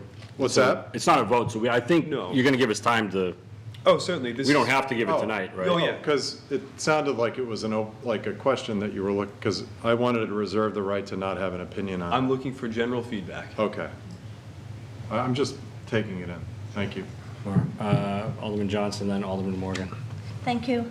So if your apartment house is 2 stories and your multiplex is 3 stories, what's the next one? 4 stories and 5 stories? What are We they called? would begin getting into the mid-rise districts, and that is characterized largely by apartment buildings, which those can be of more stories, and they can be attached. They can be the longer buildings. Okay. Thank you. Alderman Morgan. Quick question. Thinking just about, let's say, French Hill, for example, there is no real 1 acre lot that is currently even open. I have the last house in the historic district in French Hill, and I have 0.18. So I don't even know where you would, unless somebody came in and bought, you know, an acre of houses that happen to all be for sale, there's nowhere that you'd be able to put that. So it feels kind of like a no-brainer in that area. But what are other RB areas that could be a question in? And specific to the multiplex or Yes. the apartment house? One versus the other, right? One versus the other. Well, I think you're getting to a key point here in that one, even from just a massing standpoint, the multiplex is by dimensional definition is a more massive structure. It is allowed to be larger horizontally, vertically, you know, with depth. There may not be an appropriate context in the majority of RB situations, but more on the fringes, because multiplex is allowed in the urban residential, which is the next most intense district beyond neighborhood residential. And there are plenty of instances in those districts where either multiplex exists or could very reasonably exist given the context. But because those 2 districts often are abutting each other, you have that fringe area where it may be appropriate. But obviously, if you allow it in a district, it can go anywhere in the district. And so that's the potential reality that we're playing with right now and determining if that is something we would be okay with. Alderman Clee. If Alderman Morgan is finished. Yeah, I'm done for now. Okay. As I said, there are builds that are going on right now in Ward 3, both on Concord Street and on, and that's splitting properties and so on. And that's kind of, they're taking some of the properties and dividing them and then doing builds. There's 2, like I said, one on Concord right now and one on Manchester Street. There may actually be 2 builds on Concord Street, or one may be on Hall. But down towards the end of Lock Street, where those apartments were kind of built, not to my taste, but they were kind of built and so on. That would have been an area that you might have been able to put something like a multiplex. And I don't, that being on the fringe of the RB district, that might have been. BAE has that parking lot, and I know there's been conversations at times of them selling part of that off because they don't always use it, and so on. That would be another area that would be potential, which is why my concern of the multiplex is it doesn't keep with the flavor of that neighborhood. I can see the apartment house. Now, the apartment house, I think you mentioned, could have, I'm sorry, the multiplex you said could have 4 to 6 units. The apartment house, the 2 stories, how many units would you think in that? So it's again, it's driven by the density factor, so it's a product of how many square feet are in, so, but in general terms, it could be 3 to 8. You know, a multiplex could be 2 to 10. Right. But generally, typically, you know, 4 to 6, 3 to 5. So you're thinking of the apartment house as being 3 to 5? Is that what you're? Very generally speaking, there's a lot that goes into that. Right, yes, and I'm not holding your feet to the fire, but I'm just trying to see that the apartment house, again, has a design that would work within those neighborhoods. Yes. And could still push the number of units. Yes. Right. A multiplex would fit very well in the Main Street area. It would go with the flavor of so on, but I wouldn't want to see necessarily a multiplex on, maybe on, I'm saying West Hollis here, I don't mean that, but, Orange Street. well, I'm trying to get outside of my ward here, thinking about like in Ward 4, down in the Tree Street areas. You could put multiplexes there, or, Yes. but truthfully, even apartment houses would look better within that area than putting a multiplex. And it would keep with that neighborhood as well. So I'm going to be pushing towards the apartment houses because I think it keeps with the flavor of these locations and these areas where multiplex, I just look at multiplex has kind of got this industrial kind of look, a very square, flat roof Yes. type of thing, where an apartment house has, a pitched roof and so on. It kind of goes with a neighborhood. When we think about what you would like to see in your own neighborhood, and I'm not saying that everybody's going to be a NIMBY, would you want to see a square building kind of going up? We do have that in French Hill. Depends on the neighborhood. Yeah, right off of, I think Merrimack Street, we have a multiplex kind of thing where it kind of butts towards where Abbott Street is and so on. So we do have these things. It's not that we don't have them. But I just think that an apartment house would be more keeping with the outside of the inner city portions, so. Well, I think I've gotten, If we have no more questions, maybe we should move to the next Fairly one. clear Put direction this one on on that. hold, yeah. so thank you for that. This relates to the commercial industrial districts. So largely situated on some of the back parcels on Amherst Street, largely Northeastern Boulevard. So the question comes down to, should we be employing form standards? So again, building design standards and specific treatments, prescribing treatments of the frontage and how the buildings relate to the streets to promote walkability. This is driven by a statement in the master plan that one centers Northeastern Boulevard and positions it as a commercial and industrial center rather than housing. Very explicit about that, and we've zoned it accordingly.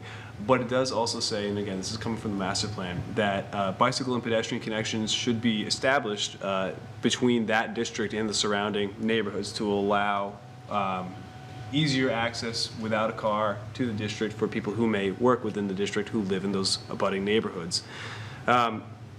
So I struggle with this one a little bit because I'm generally very much for pedestrian and bicycle connectivity. But when you're talking about an industrial district, we're talking about high bay warehouses, large trucks, long sweeping turning movements. While we would want to encourage the bicycle and pedestrian accessibility and free movements, it almost seems like we're trying to make two things that don't necessarily want to be together. We're kind of forcing them to be together. I struggle with this one just because it seems like there's competing interests here. And I do think that the master plan was spot on with identifying areas of the city that should remain commercial industrial in nature and not to force residential in those areas. And I think Northeastern Boulevard should stay that way. So questions, two pieces. Bicycle and pedestrian connections, that's not so much a land use thing because that is more of a public realm right of way. This code deals with private property. So more of an ethereal question, but form standards and how the buildings relate to the street, that is the question. And I will just add before you reflect, the key driver with form standards and what we're trying to achieve is being good neighbors. And in districts where you have mixed uses, where you could have some commercial, you could also have some residential, form standards are key because you're trying to make everything really blend together and be harmonious. But if you're talking about a district that's geared specifically for commercial industrial, you don't have that mix of uses. And I would say, and I don't mean to be leading with my comment, but I believe the form standards are less important because it's more about function rather than form. And just for one anecdote for you to also consider, we have heard from individuals who operate in the commercial and industrial real estate businesses, and they've looked at this code. I've had conversations with them about this code. They were not too keen on form standards in this specific context, because again, it was, I'm operating a high bay warehouse. What does it really matter what it looks like? And I assume that, you know, just to be clear about it, it's not, if this was in place, we wouldn't start going down Northeastern Boulevard and changing everything. It has to be when someone builds something or develops something, Yep. that's when it would come in Exactly. place, not before. We'll go over here this time to Alderman Sullivan. I'll be quick. Yes, make Northeastern Boulevard more walkable. Okay. Alderman Clee. I want to echo my colleague's words. As a person who lived in Canongate, which is right off of Amherst Street, there is a lot of mix of residential. They're kind of on the backside of Amherst Street, and so on. And I can tell you, as a person who just wanted the walkability and even the bikeability, I know Amherst Street is a very unique animal because it's kind of a state highway. But I think having, we just had some new businesses. The bowling alleys got knocked down, and we were having, you know, buildings, so on. So I do think form standard would be good. And while these people may say, what does it matter? What does it look like? You know, we have these large bays and sweeping trucks and so on. I think as a city as a whole, we judge with our eyes as much as everything else like that. So I think walkability is something that's important. I think Northeastern Boulevard, you know, I see a lot of businesses going up, but I also know people who live right behind all those buildings, much like Amherst Street. There are some side streets when you get down more towards, you know, where the Gate City Casino is and so on. There's, you know, when you pull to the left there, off to the right, there are homes that are back there and so on. So this is the entryway to their homes. So I do think, and it's the same thing when I lived on, I lived in Canongate. Amherst Street was the entry point to my home. So I do think it does matter. I do like the idea of form standards. And I understand these people that you've spoken to from, you know, these real estate type for industry, you know, industrial use and so on. But when that is the entry point to my home, I would like to see a form standard and so on. And I'm trying to kind of balance their need to, you know, we want to keep values in properties. So yes, we know we have to live together in a happy way, but make it so that it doesn't look so. And I'm going to kind of make a comment that's a little different from this, but there was nothing worse. I lived, as I said, in Canongate, and when the mortgage company gentleman moved in at the base of Canongate, and he was putting up those signs and so on, I didn't live there when he was putting up the signs, but we came to the zoning and so on because what he was doing, the signage that he was putting up and so on, was devaluing our property, and so on. So I do think form standards do matter. And I Director see Sullivan, that you all- wanted something to add to that? Director Sullivan has something to say. Well, I actually just wanted to ask Manager Durfee a question.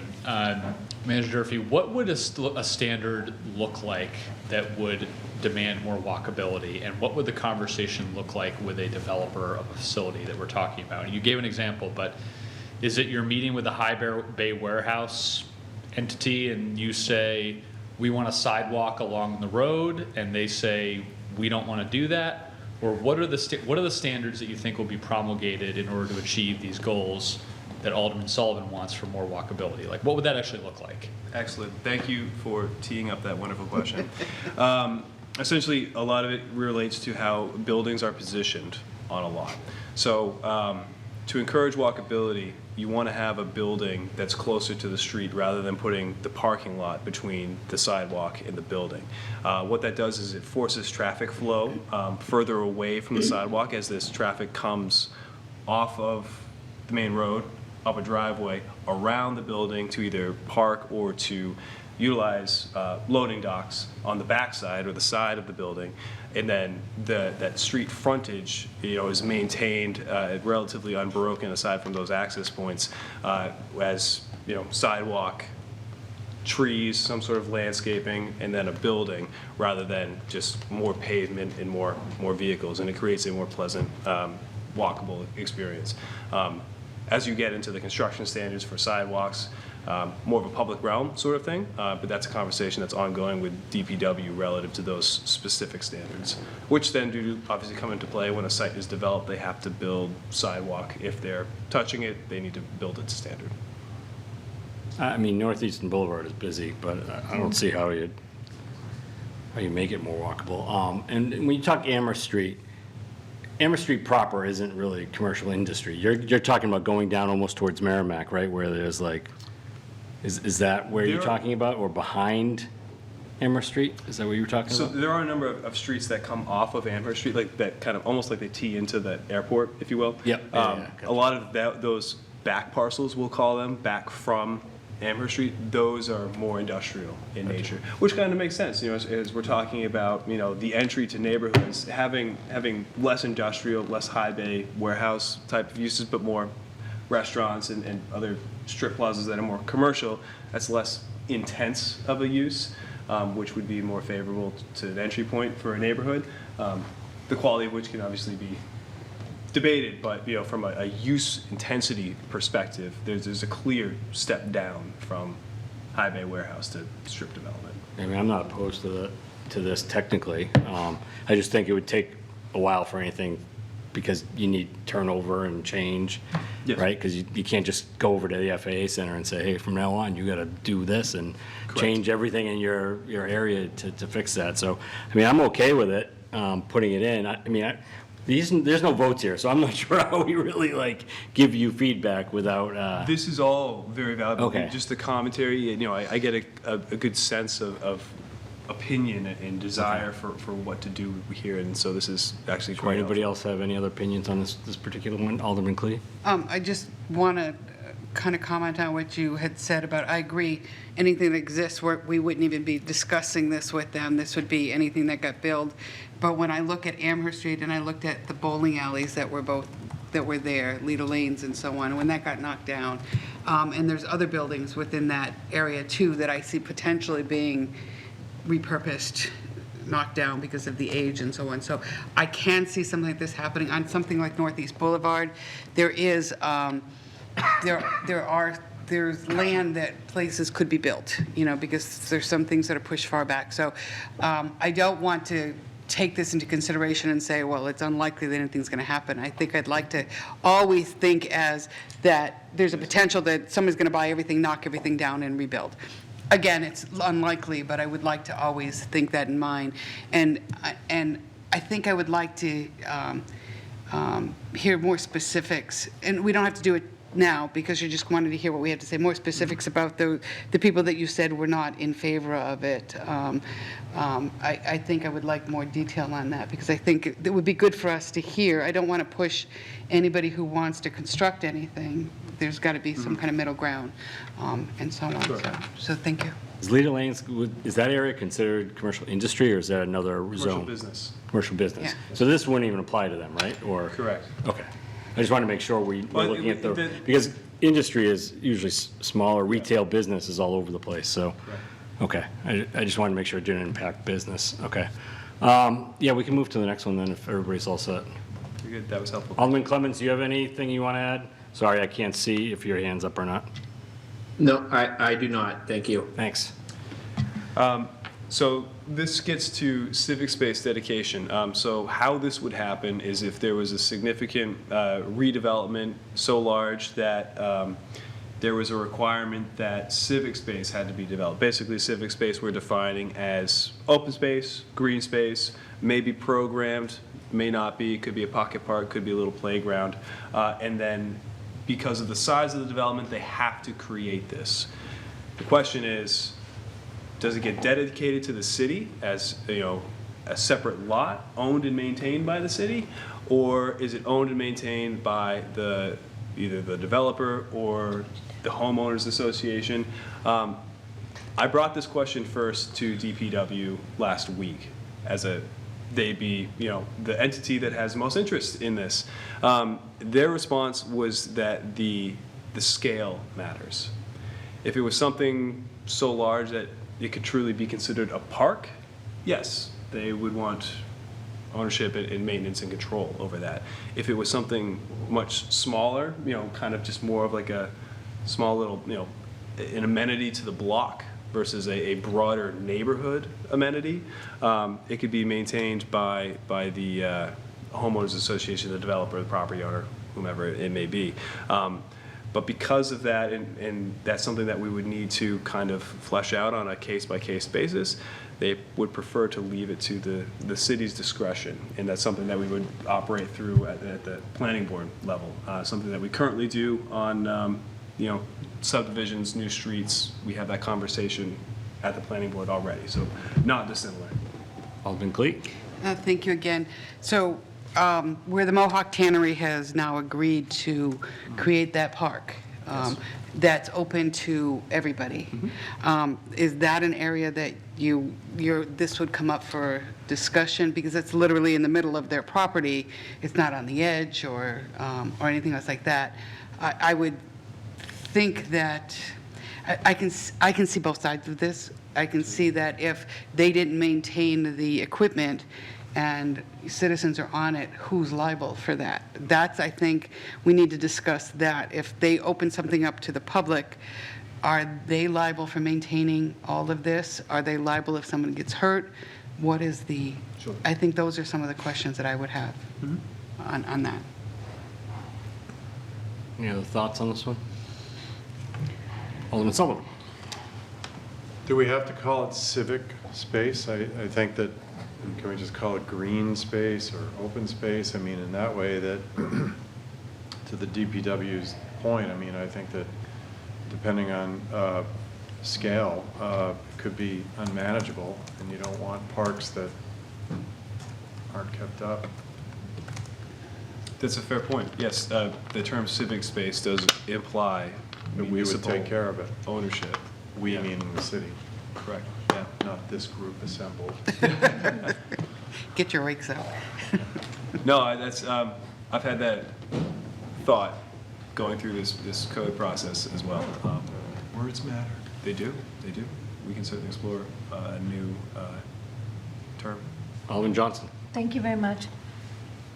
If we can let the developer and whoever owns that property keep their green space for them to maintain, that's one less thing that the city has to put on to maintain. And then all of a sudden it goes downhill, and then all of a sudden we're scrambling to find money to fix it. And a lot of times when these complexes, a lot of them don't have green spaces. And if they do, they're probably small parks with maybe a couple of swings for the kids. So a lot of times it's probably not enormous that the city would probably want to take. And the less the city has to take on as a burden, I think the better off we are. So I agree with Alderman Sullivan, the green spaces. Alderman Clee? Mr. Chair? Yeah, Alderman Clemmons, go ahead. Thank you. Yeah, I had a question through you to Director Sullivan. Because I can't remember if we talked about last year requiring a certain amount of space on projects to be areas dedicated to things like recreation and things like that. Is that still being brought forward in the code, or? Yes, Alderman Clemmons, this Well, is. to whoever can answer that. I think I said Director Sullivan, but. That's all right. This is what that is. This civic space is that green space, that amenity space that is required by developments of certain sizes. Okay, so my opinion would be that of Alderman Johnson in that, you know, we should require it, but I don't want city ownership of it. I think it would be better to leave it into the hands of the developer to maintain, and that would be my opinion. Very good. Thank you. Alderman Clee? Before Alderman Clements had spoken, I was going to echo that I agreed with my previous colleague, Alderman Johnson, as well as Alderman Clemens and Alderman Sullivan. I don't want to see the city take on any more, because there's always a dollar. Every time we do something, there's always a dollar figure. My concern is I would want it very clear as to if it's being open to the public, that the public is aware that any liability, it's kind of use at your own risk kind of thing. This is not city liability. I don't want to see all over social media that the city is not keeping up this park and so on. I think it needs to be very clear, direct as to who has liability, who has the appropriate maintenance of it, and so on.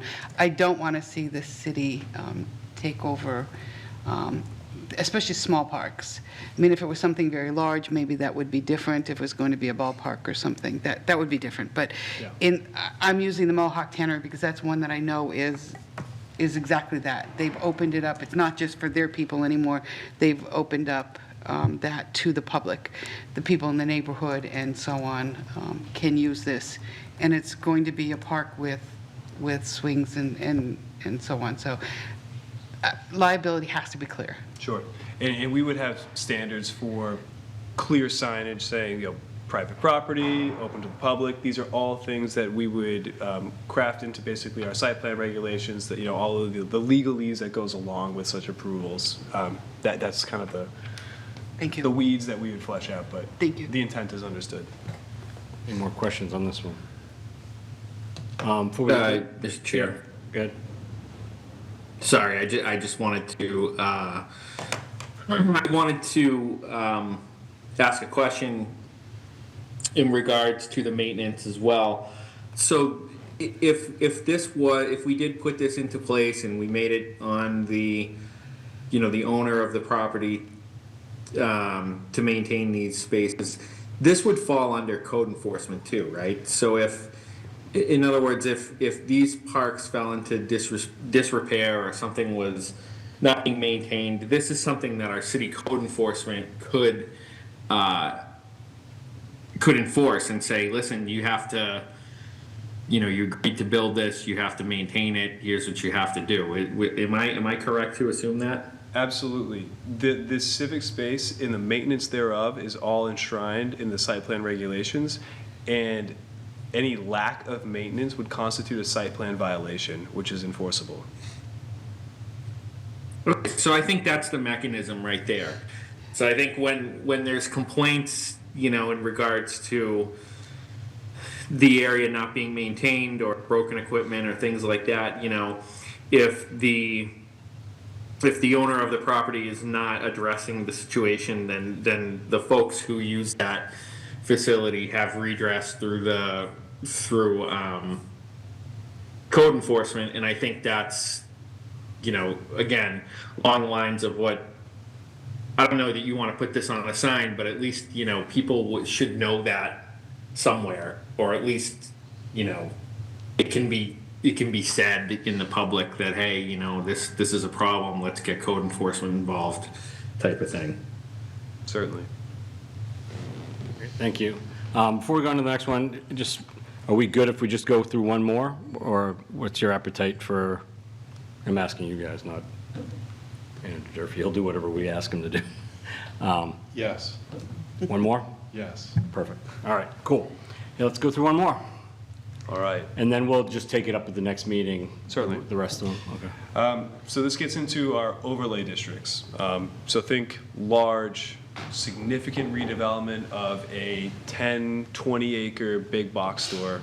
Total redevelopment, several hundred units, mixed use, larger buildings.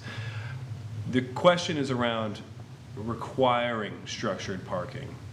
So saying you have to build a garage of some kind at X number of units in a project. The reason for this is we want to see highest and best use of land. Recognizing that significant developments can take time to build out over phases, several years potentially. This could be something like an end goal, a final product, and allowing surface parking as a project develops. But would we want to require that projects that are proposing 500 units have to have some percentage of the parking in a structured form so that there is more building and less surface parking on a redevelopment parcel? Alderman Morgan. What is a podium? So a podium would be considered structured parking. I appreciate that question because we have seen some podium development. We have also seen some projects that are approved with podium parking not moving forward because under current market conditions, we are hearing that podium does not work. The cost of building podium in the. Is that the under? Mm-hmm. Yes. Oh, okay, got Yeah, so podium under the apartment. The cost of building podium-style development in the context of the Nashua market rate rental market does not pencil. So you need larger scale, like 250 units to begin to make podium work. Alderman Clea, then Alderman Sullivan. Thank you. I like the idea of the structured parking, but my first question would be, would this push project development away from the city? Is this a common type of thing? What I do like about it is that it's not all the cars are kind of seen. That's my first part of my question. My second part of my question is, are you talking about this for apartments, or are you talking about this for like a big box store or something of that nature? Because if it were apartments, we're only allowed to have the one spot per unit. And so would this even work in that particular kind of thing? So the context, being an overlay district where in the overlays you unlock residential as a permitted use, the idea is that this would largely be residential, though I expect there would be a mixed use component. Getting to the first part of your question, would this drive development away? That is the thing we would want to avoid. We do not want to over-regulate and make, we ask for too much, so much so that it kills projects before they even get off the ground. To make a recommendation based off of what we are currently seeing in the marketplace, Nashua is a strong market. We're seeing sophisticated developers from the Boston area come in, well capitalized. They have a model. While we do allow, by state law, a 1-to-1 parking ratio, they're typically targeting 1.35, 1.5, and they want to deliver spatially effective projects, efficient projects, and that means podium parking or structured parking to some degree. Management styles differ, and long-term holds make more sense if you're trying to recoup the investment of structured parking. So there's a lot of things that go into making that calculus work or not work. So as a way to say, what I would suggest is leave it up to the market. Some will want to do structured parking. There could be ways for us to incentivize structured parking, that being more units, that scale that can work. But to flat out say, and I don't think that we're even at a position now where we could say with a high degree of certainty what that threshold is. At 500 units, it works, but at 300, it does not. We could not say that with certainty right now. We would rather have the market tell us what that is and let them build as they see fit. Just follow up? Yeah, really quickly, the NIMCO building, they're putting in podium, They are. correct? Yes. It's a And- mix. It's podium and surface. And surface. And there, would the underground garage at the School Street Flats, is that considered podium Yes. as well? Because that's underneath, and they have the airspace and the parking is down below. Okay, thank you. Alderman Sullivan. The mention about the unlock where residential unlocks more units. Yes. More density. Mhm. Is it possible that building a podium or garage development unlocks more parking spaces? So you said that there are cross-state developers coming in. We have a 1-to-1, but if you built a garage, then we'd allow you to do a 1-3-5 or a 1-5 by putting up a garage. Yeah, so we wouldn't necessarily say that they can't go up to 1.5. In some instances, we may prevent a 2-to-1, simply because of overparking. But ideally, given the cost of constructing parking is so high, these developers want to be very accurate with their numbers. They don't want to overbuild if they don't have to. So allowing them to use structured parking as a means of delivering the parking on maybe a constrained site, or at least freeing up more land that can be used for more units, and then parking those cars that belong to the apartment owners or renters in a structured form, we would want to allow that. But to require it, that's the question, is do we force them to go that way, or do we let them? Yeah, a follow-up. Yeah, go ahead. So I think it's an interesting idea. I'm sure it's not a novel idea. I'm sure it's being tried in markets across the country. What can you report back on what's happening in the marketplace? Sure. Is this a popular idea? Yeah, so you see this more in more urban environments. I think Somerville, Massachusetts, where we consider ourselves fairly built out. When you think of Somerville, that's pretty built out. We still have the ability to make use of surface parking lots, but there may be opportunities or where in instances where land value is higher in the city, where you simply do need more intense development to make the return necessitated by that higher land value, and structured parking would be the vehicle for delivering that. When you say Somerville, you mean like Assembly Square, that Yep. area? Yep. Yeah. And then, the general Yep. 4 square miles that is Yep. Somerville, Massachusetts. Right. I tend to not want to require it, but that's just my thought. Like you said, let the market figure it out. Anybody else have any other questions on this one? Mr. Chair? Yeah, Alderman Clemens. Go ahead. Thank you. So yeah, I tend to think if we can figure out a way to incentivize it, I think that would be a good strategy. But I don't think that we should force it.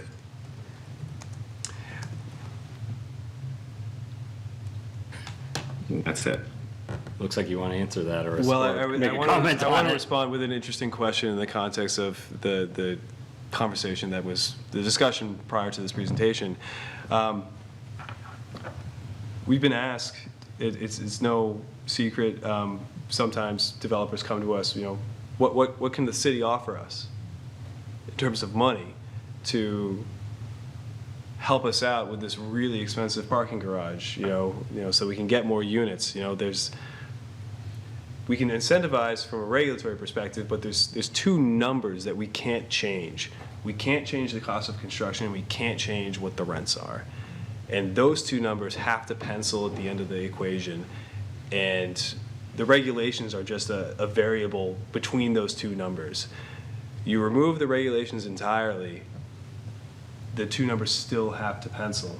And so incentives, they are only so good as softening the regulations. We're very limited in the state of New Hampshire in terms of what we can do from, tax breaks. Outside of TIF and the few tools that we do have, we don't really have monetary incentives unless, in the context of the milliard TIF expansion, if there was, say, a developer coming in who is building a several hundred space parking garage, and some of which were dedicated to public use, there's a clear nexus between that development and public benefit where TIF dollars could be deployed. In that context, that is an incentive, but entirely constrained by the geometry of the TIF district. So I respond that way, Alderman Clemens, to your question of how can we incentivize it. We're incredibly limited, but when we talk about incentives, is municipal funds a type of incentive you're talking about, or is it more regulatory in nature? Yeah, so no, I was not. I mean, two things. One,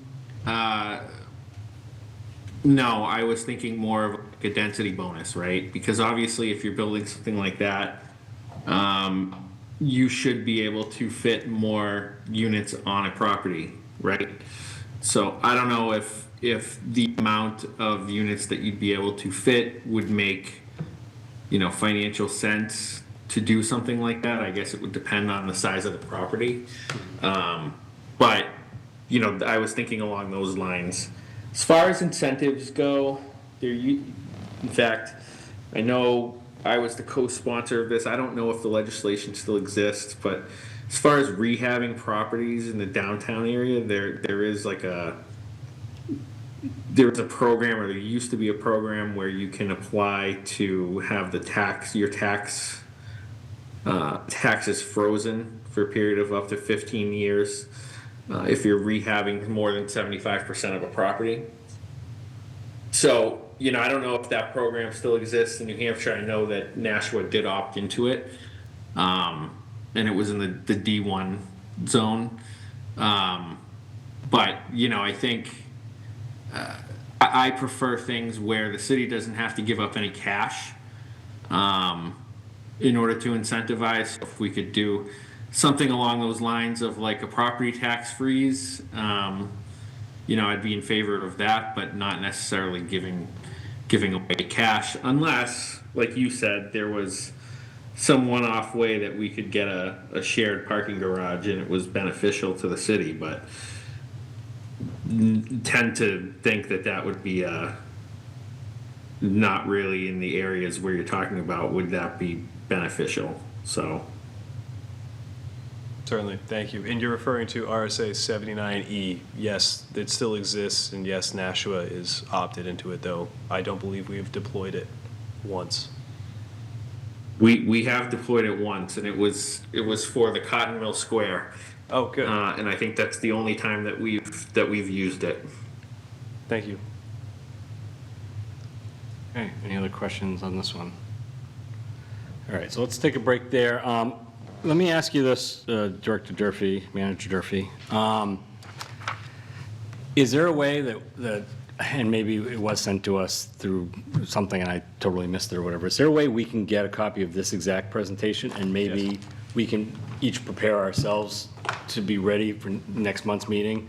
That way, I think, if we're looking at the questions and we're thinking about the questions ahead of time or researching these questions, maybe we can have, better responses to them for you, or better ideas of how we feel about some of these things. you know, to Alderman Sullivan's point earlier, he's like, you know, he's just looking at this for the first time. And I think if we have this ahead of time, it's almost like a little homework or pre-work we can do for ourselves and be better prepared. That'd be great. And then it's up to us whether we look at it or not at that point.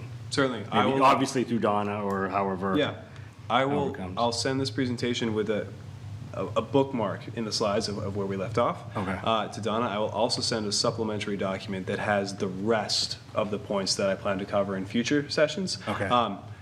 I will just caveat that with there are a number of policy questions that we have not gotten to that do require additional conversation around some of the instruments that we'd be using in the code to help clarify them. Because on their own, they'd be a bit, I don't know how to take this or apply it. So I will generate that and probably get that out this week or next. And then also we can ask questions to you directly if we have a specific Certainly. question Yep. about something we see in there. And again, help us be better for you, you know, be a better committee for you when we got to go through this stuff, so. I appreciate that. All right, well, thank you. I appreciate it. All right, tabled in committee. None. Any general discussion? Alderman Clee. Thank you, Mr. Chairman. And I want to caveat with this, my comment with an apology to anybody who takes it wrong. And Alderman Morgan, I know it's going to feel like I'm speaking to you, and I'm not.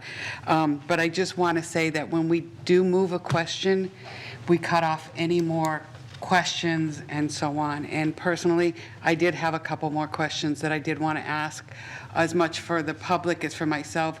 And we speak all the time that we do the homework in the committee. When we move a question in the committee, we've cut off doing our work, which means those questions will now have to be asked at the Board of Aldermen. And I just want to make that very clear that it really should have happened here. And I apologize, I'm not being critical of anything. I understand that it might have felt like we were going round and round in circles, but I had a number of more questions that I needed asked, so thank you. Alderman Sullivan. Thank you. I think it's good that the TIF discussion is going to come up for a full vote on April 14. I think we'll be in the midst of budget season, and that gives us about just under 30 days to really look at it. I'm reaching out to my colleagues to really look into TIFs, and I really think that this is a decision that it's a 40-year sunset, and I'm not going to say yay or nay, do what you want to do, but please just look into TIFs. They're very long, they're very involved, there's a lot of little caveats in there that this current administration, you may say, they would never do anything like that. 30 years from now, just think that we're making decisions beyond, we are simply stewards of this city. And the decisions that we make for the next board that comes in, I would just ask that people look at the TIF especially and what it can do for the city and what it may not do for the city. So please just look into it. That's all. Alderman Johnson. Thank you very much. I remember when we had the first TIF, and that was with Mrs. Hirsch. And I voted against it because I sat down with then Mr. Fedett. I'm going to be, because it's so long, I need a memory refresher. I'm going to be sitting down with CFO Enright this week, and I'm going to go through it. Because there are a few things I'm not very happy, and I agree with Alderman Sullivan. I mean, this is future, this is a lot. There's a lot of components to it, so if you don't understand it 100%, and back then, Mr. Fedett sat down with me several times and explained it to me, so I understood exactly what I was voting for or against. So I would just say to my colleagues, if you have any questions, do your homework, and if you need to sit down with somebody in the city who can review it with you so you completely understand it, do it. Thank you. Alderman Clements. Thank you, Mr. Chair.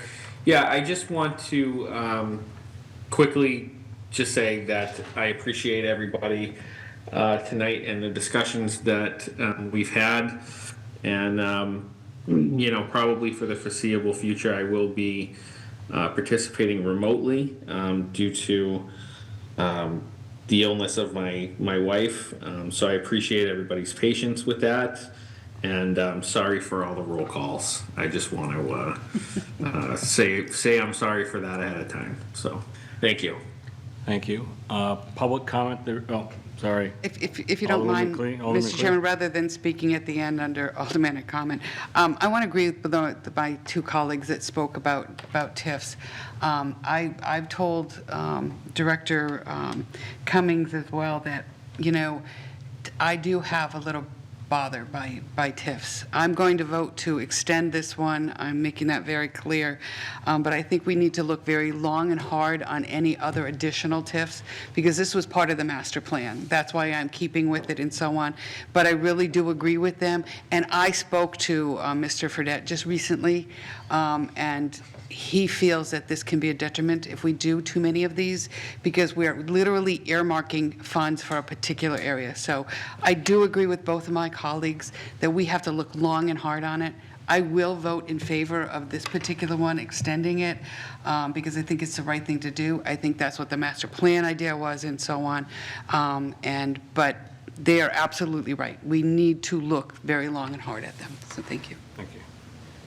Public comment, there's no one in the audience. Remarks by Alderman. I just want to say thank you to my clerk. I know she's new, I'm new to chairing, so we're learning to working together here for only the second time, so thank you for supporting me and being there. All right, looking for an adjournment, Alderman Clemmons? Yep, motion to adjourn. By roll call. Alderman Tebow, Yes. Alderman Clemmons, Yes. Alderman Morgan, yes. Alderman Clee, Yes. Alderman Sullivan. Yes. That motion carries. Hey, we are adjourned at 9:46.